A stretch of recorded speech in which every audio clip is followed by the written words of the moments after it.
Thank you for watching Ebony Ladies in the DR. I'm your host, Bridget. Bienvenidos a mi canal.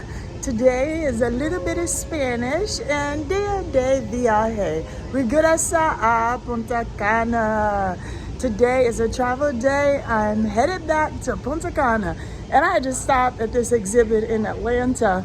They have a Zimbabwe exhibit and they have some cool art, awesome sculptures. So I had to take a picture because I think this is my favorite. So my Spanish for today is Dia de viaje, regresa a Punta Cana. Travel day, returning back to Punta Cana. So I will see you all without a skull cap tomorrow, back in my garden with the sunshine and the palm trees. Bye, cold weather. Have a great day, everybody, and thank y'all for tuning in. Remember, regular episodes are every Thursday, 9 p.m. Eastern Standard Time. Don't forget to hit the like, subscribe, and share. And for everybody that's already bought their tickets to the gala, thank y'all.